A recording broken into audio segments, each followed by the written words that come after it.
Olá, leitores queridos, pessoas do bem. Estamos aqui em festa para celebrar o nascimento, a chegada de mais um livro. Um filho que nasce, não é? A gente se emociona, a gente se entusiasma, a gente fica namorando. E eu sou um pouco suspeita para falar, mas ele ficou lindo.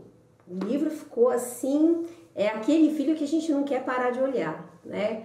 Mas todos eles são assim, a gente ama cada filho que nasce, né? Então estamos aqui muito felizes, celebrando a chegada do livro Conexão Galileia, o novo romance do nosso querido irmão espiritual, amigo e trabalhador da Seara de Jesus, o Espírito Lúcio. Seja bem-vindo a esse vídeo em que nós vamos falar sobre esse lançamento. E para nós é um momento de muita gratidão.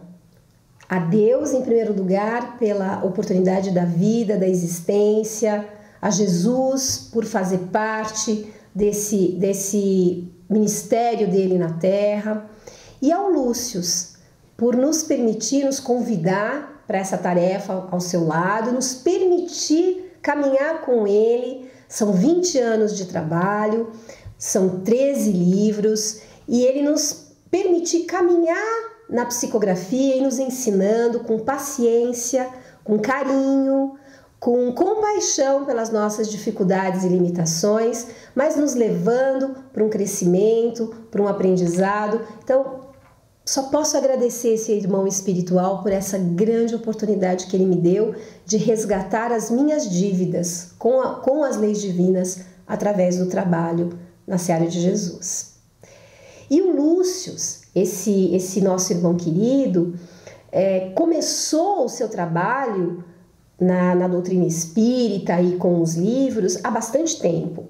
A primeira vez que ele aparece na nossa literatura aqui no Brasil, com o nome de Lúcio, foi escrevendo um livro com a Igorina Cunha, sobrinha do Eurípides Barçanufo, lá de Sacramento, em Minas Gerais. Ela tinha uma mediunidade de desdobramento e o Lúcio apareceu certa vez e a convidou para ir até o plano espiritual no nosso lar e fazer desenhos das construções do nosso lar, da arquitetura do nosso lar. Quando ela foi com ele, quando ela retornou, ela foi conversar com o Chico e falar: olha, Chico, eu sonhei isso e eu tive essa experiência, e o Lúcio se apresentou, e o que você acha? Tá certo? É isso mesmo? E o Chico disse para ela: não, é isso mesmo. Pode ir, esse espírito Lúcio está fazendo um trabalho sério. E aí envolveu inclusive o André Luiz. E nasceu uma obra chamada Cidade do Além. Desse trabalho de parceria da Igorina Cunha e do Lúcio, nasceu um livro chamado Cidade do Além, um livro fininho, se não me engano é do ID, editora. E nesse livro a Igorina registrou então em desenhos, com a habilidade que ela tinha, tudo que o Lúcio a levava, e ela depois voltava e ele a ajudava a lembrar, e eles desenharam aquilo que serviu de base depois para o filme Nosso Lar, lançado futuramente, que a gente conhece, que tem aquelas construções diferentes. Aquilo veio desse livro, Cidade do Além, e é a primeira vez que o Lúcio assina uma obra. E o Chico compartilhou ali com as pessoas mais próximas que esse Lúcio que estava assinando essa obra era Camille Flammarion, usando esse pseudônimo. E Camille Flammarion, vocês sabem, foi um trabalhador espírita, é chamado de poeta das estrelas, porque era apaixonado pela astronomia, e ele trabalhou inclusive ao lado de Kardec, ali na Sociedade Espírita de Paris. Foi um trabalhador e um investigador das coisas metafísicas, escreveu vários livros. E era uma pessoa inquieta, como ele é até hoje, né? E tem essa vontade de trabalhar para Jesus, esse desejo de servir a Jesus e de servir a humanidade. E ele vem escrevendo romances com vários médiuns, trazendo as suas histórias, as suas pesquisas, acompanhando o desenvolvimento do ser humano e as necessidades. Então o Lúcio vai, ele traz as histórias, mas dentro das histórias estão tantas soluções e tantas reflexões para problemas que nós estamos vivendo, sempre muito contemporâneo, procurando de uma maneira leve, agradável, nos fazer pensar, nos ajudar a ter insights, colocando energias elevadas para nos tornarmos mais abertos ao toque dos nossos mentores e ao toque da espiritualidade em nós. Então, muito obrigada, Lúcius, por esse livro, por todo o trabalho que você vem desenvolvendo aqui, tantas histórias lindas, por esse trabalho que você faz por todos nós. Muito obrigada. O romance Conexão Galileia traz muitas informações, é um romance, uma história muito rica. Ele traz questões doutrinárias diversas, algumas pouco mencionadas, como a questão da habilidade de psicometria, essa sensibilidade que é utilizada por muitos médiuns hoje, atualmente, para ajudar em investigações criminais nos Estados Unidos e até no Brasil. Já acontece. Ele fala sobre os agêneres, que são seres que se materializam e desmaterializam no plano denso aqui na Terra, tem essa habilidade, essa capacidade. Ele fala de almas afins, de espíritos que se encontram aqui na Terra para dar sequência a tarefas, a realizações em conjunto. Mas a essência da mensagem desse livro é o amor, é o resgate e o valor de nós voltarmos a nossa visão para a importância do amor na nossa vida, entendermos essa mensagem tão central e tão importante dos ensinos de Jesus e transformarmos ela numa realidade na nossa vida. Não como uma coisa assim, Jesus ensinou, mas é muito difícil, a gente não consegue amar. Sabe esse mantra que a gente vive repetindo? É muito difícil, a gente não consegue, vai demorar muito tempo. A gente precisa mudar um pouco isso, mudar essa crença, mudar esse discurso, para que a gente, parando de ficar repetindo isso, nós comecemos a procurar os meios de entender essa mensagem de Jesus e que ela se torne real na nossa vida. Afinal de contas, Jesus não nos pediria uma coisa que fosse impossível, né? Mas leva muitos séculos. Leva mais. Quanto mais tempo nós formos teimosos em nos mantermos no rumo do egoísmo, do orgulho, mais tempo vai levar para a gente entender essa mensagem na nossa essência. Então esse livro fala muito sobre essa questão e Jesus, o encontro com Jesus, porque Jesus é a expressão máxima desse amor, desse poder, dessa força divina aqui na Terra. Então, nos encontrarmos com Jesus, termos esse momento de proximidade com Jesus toca muito a nossa alma. E aí nós vamos acompanhar com o personagem esses momentos sublimes de estarmos mais perto com o Mestre, com Jesus e com o amor, porque afinal de contas, Jesus é a expressão desse amor. Então vamos lá um pouquinho, dar um spoilerzinho da história do Conexão Galileia. Ele conta a história do Luigi, que é um executivo de altíssimo nível numa empresa familiar, mas muito poderosa. Ele está sendo preparado para ser o herdeiro do pai, que é o presidente da companhia, uma empresa, uma construtora que tem acesso aos pontos mais altos do poder no país, e ele está ali sendo moldado por essa família, por esse pai, para ser o herdeiro. Ele é rico, poderoso, bonito, solteiro, aquele partidão mesmo, né? Um homem que tem tudo que ele pode, que ele quer, ele faz. Já tinha o particular da empresa para ir para onde ele quer. É um atleta. Mas o Luigi tem duas questões. Ele, desde pequeno, ele já apresenta a mediunidade. Ele apresenta episódios onde a mediunidade aparece. Então, lá dentro dele, ele tem a noção de que tem uma coisa que não está muito certa na família dele. Tem alguma coisa estranha que ele não consegue identificar direito o que é, mas ele sente. E a mediunidade vai eclodindo. Ao longo da história, ele vai tendo episódios onde ele vai se deparando com a mediunidade. E ele começa, apesar de ser totalmente doutrinado para ser materialista, frio, ambicioso ao extremo, ele começa a enxergar um mundo espiritual que ele não via e a perceber o que implicava no mundo espiritual os negócios da família dele. E ele começa a perceber que a coisa ali, a situação espiritual era bem pesada, bem complicada, bem comprometida de maneira negativa. E numa viagem que ele faz ao Oriente Médio para fechar um grande contrato, ele acaba por aquelas coisas do acaso, que não tem nada de acaso, né? Sincronicidades, aquilo que a providência divina vai colocando no caminho dele, ele vai parar em Jerusalém, vai fazer uma visita com um colega ali de viagem e vai para Jerusalém. E quando ele chega na Terra Santa, com aquela emanação que ainda traz na sutilidade a presença de Jesus, ele vai visitar os pontos turísticos meio perdido, assim, né, naquele estado que ele está muito solto, porque é um homem que está acostumado a seguir uma agenda e muito ocupado, mas ali ele fica solto e a intuição vai conduzindo ele e ele vai parar no Mar da Galileia.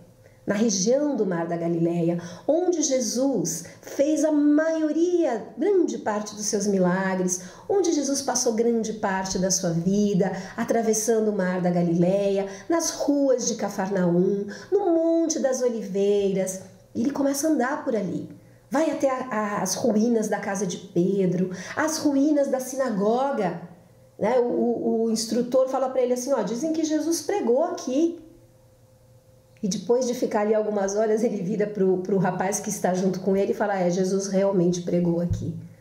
Então ele testemunha, por conta da sua mediunidade e psicometria vai eclodindo, a sua sensibilidade vai expandindo, e ele volta ao passado.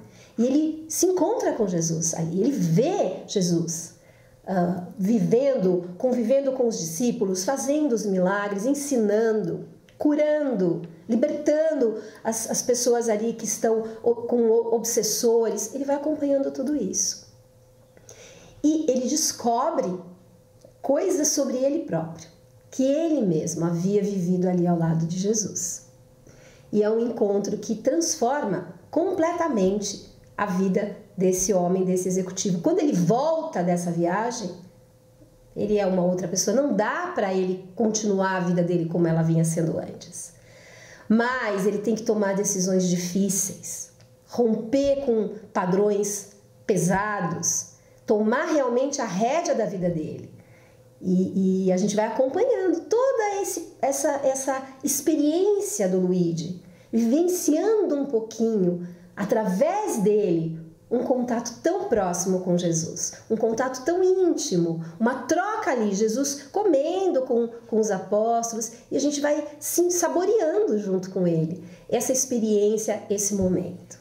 E nesse momento que nós estamos enfrentando de transição planetária, onde o nosso planeta está passando por uma mudança de um mundo de provas e expiações para se transformar num mundo de regeneração, todos nós que estamos aqui estamos sendo impactados por esse processo de transformação, queiramos nós ou não.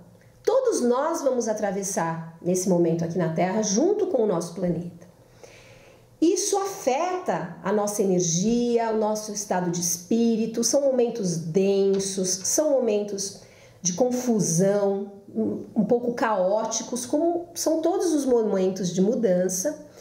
E quanto mais informação nós tivermos, quanto mais nós aprendermos, nós soubermos, quanto mais nós conseguirmos nos sintonizar com essa energia sublime do amor, encontrando caminhos, aprender a lidar com isso, encontrar essa energia, mais fácil será para cada um de nós e mais rápido a gente consegue se equilibrar e passar por esse momento que é mesmo um momento turbulento, como é de qualquer mudança, até que as coisas se assentem novamente e a gente experimente um novo renascer na Terra. Então, a importância do amor, de resgatar isso, mas não de uma maneira piegas, porque o amor, ele é um pouco mal compreendido, não é? A gente dá o nome de amor para um monte de coisas, para um monte de relacionamentos, mas aqui a gente está falando do amor em essência, dessa energia poderosa que cria o mundo, que criou o mundo, que transforma, que cura, que renova, que é a própria energia divina. É desse amor que a gente está falando, dessa força. E nós aprendemos muitas coisas confusas sobre o amor. Existe uma visão um pouco turva sobre o que seja o amor. Então a gente acha que precisa ir procurar o amor fora, por uma pessoa, que a gente então tem que amar alguém tem que amar a gente. Nós achamos que o amor está fora, que nós temos que fazer um esforço para aprender a amar, temos que exercitar o amor. Então é uma coisa de esforço, quando na verdade o amor já está dentro de nós. O Evangelho segundo o Espiritismo, aqui eu vou ler aqui para a gente poder refletir, no capítulo 11, Amar ao Próximo como a Si Mesmo, no item 9, o que Kardec deixou a reflexão aqui dos espíritos? O amor é de essência divina, e todos vós, do primeiro ao último, tendes no fundo do coração a centelha desse fogo sagrado. Então, todos nós temos o amor dentro de nós. Já está em nós o amor. Deus não, quando a gente diz assim, Deus não nos deixou órfãos. Não, Ele já pôs essa centelha, esse amor, essa força dentro de nós. Mas as nossas crenças, né, o que a gente acredita sobre o próprio amor, essa coisa que é difícil, que a gente não consegue, que precisa se esforçar. O que nós precisamos de fato, a gente vai aprendendo e vai descobrindo, nós precisamos é tirar internamente de nós tudo que impede esse amor de fluir. Por isso que o perdão é tão importante, Jesus ensinou o perdão, por isso que Jesus ensinou a gratidão, por isso que Jesus ensinou a confiança nele, para que a gente não tivesse medo. O medo, ele aperta o nosso coração, ele oprime o nosso coração. O amor não consegue vibrar. Quando a gente tem medo, a gente não consegue sentir amor, porque a gente está vibrando medo.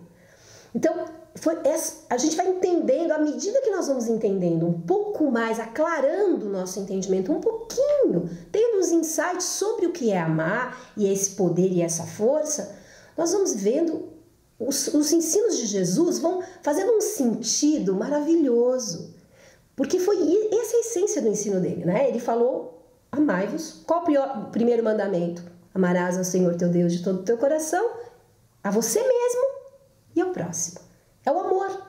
Então, quando a gente vai descobrindo isso, precisa limpar, purificar. Todas as religiões falam de uma forma ou de outra sobre esse processo interno de purificação. Porque ele é essencial e não é uma purificação que a gente acabou interpretando como sendo essa coisa puritana. Não é nesse sentido.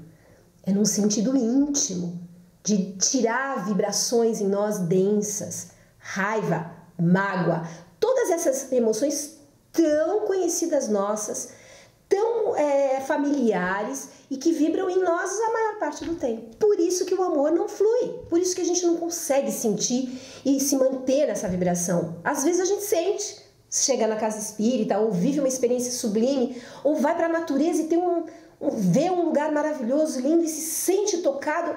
É amor, mas a gente às vezes não consegue sustentar.